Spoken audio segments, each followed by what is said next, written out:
साथियों, देश और प्रदेश के अंदर जब बात किसान स्वाभिमान की आती है तो सबसे पहले आवाज ली जाती है, नाम लिया जाता है। वो नाम है हनुमान बेनीवाल। साथियों, इस मंच के माध्यम से मैं आज उस शहीद भाई को नमन करते हुए मेरी बात को आगे रखूंगा कि शंकर मीणा को आज सच्ची श्रद्धांजलि जभी मिलेगी जब उसके लिए हम ये हल्ला बोल रैली कर रहे हैं। साथियों, शंकर मीणा ने शहादत खुद के लिए नहीं दी थी, किसान कौम की जागृति के लिए दी थी। मेरे भाइयों, आज मैं उसको याद करते हुए मैं इतना ही कहूंगा कि बजरी माफिया किस प्रकार से किसान के बेटे को हमेशा जगह जगह पर कुचलने का काम कर रहे हैं। साथियों, आपने देखा होगा कि यहां के लोग किसान के बेटे की निर्मम हत्या हो जाती है, लेकिन एक आवाज नहीं उठती है। क्या इस विधानसभा क्षेत्र में, क्या यहां की लोकसभा क्षेत्र में जननेता नहीं है क्या? मैं पूछना चाहता हूं यहां की जनता से कि इनके मुंह में क्यों दही जम जाता है जब किसान के बेटे की हत्या हो जाती है। दिन दहाड़े जिस प्रकार से आए दिन हत्याएं होती है, जिस प्रकार से मर्डर होते हैं, जंगल के अंदर किसान के बेटे की हत्या करके एक सऊ को पेड़ से लटका दिया जाता है, लेकिन आज तक पता नहीं लगा कि हत्या कैसे हुई। मेरे भाइयों, ये एक सोचने का विषय है।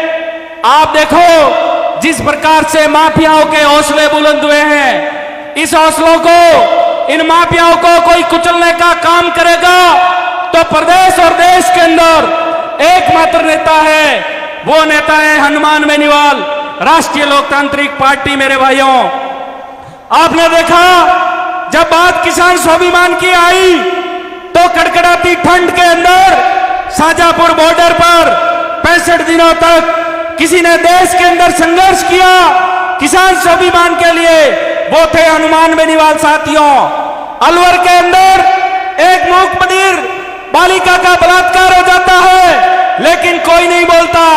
सबसे पहले आवाज उठाते हैं तो ये हमारे भोपालगढ़ के विधायक इंदिरा देवी जी बावरी, नारायण जी बेनीवाल और अलोपा के सुप्रीमो हनुमान जी बेनीवाल ने आवाज उठाई और उस मूक बधिर बालिका को न्याय दिलाया। साथियों, देश के अंदर जब पेपर माफियाओं के हौसले बुलंद थे तो सबसे पहले पेपर माफियाओं के खिलाफ देश की राजधानी को घेरने का काम किया तो वो राष्ट्रीय लोकतांत्रिक पार्टी की युवा शक्ति थी, राष्ट्रीय लोकतांत्रिक पार्टी के एमएलए थे। सुप्रीमो के निर्देशानुसार राजधानी के अंदर पेपर माफियाओं के खिलाफ आवाज उठाई थी।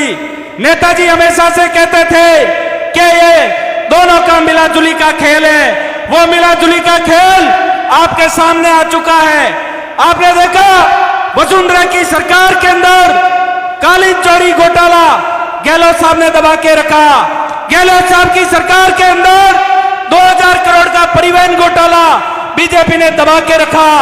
अब जब चुनाव नजदीक आए तो बीजेपी अपना मुंह बाहर निकाल रही है।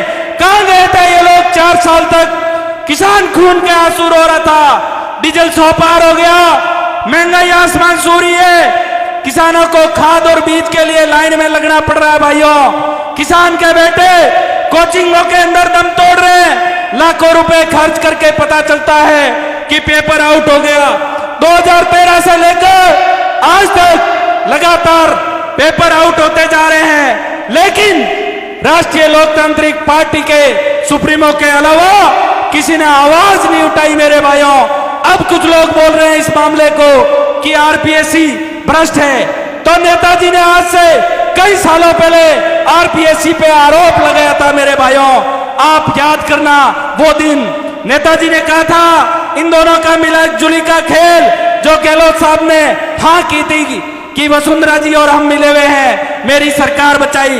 आपको समझना होगा, यदि किसानों का भला चाहते हो तो वोट की चोट 2023 के अंदर बोतल के निशान पे देके किसान के बेटे को सर्वोच्च कुर्सी पर पहुंचाना, तभी आपका भला हो सकता है। मेरे भाइयों, तभी डीजल के दाम कम होंगे, खेतों के अंदर नहरें होगी, बिजली पानी के लिए तरसना नहीं होगा। आजादी के 75 साल बाद टोंक के अंदर पीने का पानी नहीं है। टोंक का पानी जयपुर को दिया जाता है, शहर को, और टोंक के लोग प्यासे बैठे हुए हैं। इससे बड़ी विडंबना क्या होगी मेरे भाइयों।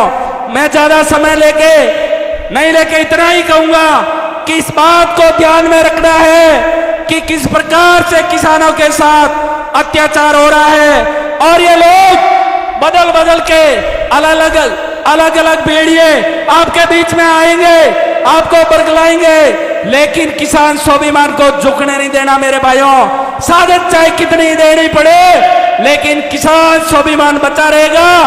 देश के अंदर किसान का स्वाभिमान किसान नेता हनुमान बेनीवाल बचा सकता है। बहुत बहुत धन्यवाद। राम राम सा। हनुमान बेनीवाल, किसान एकता। धन्यवाद।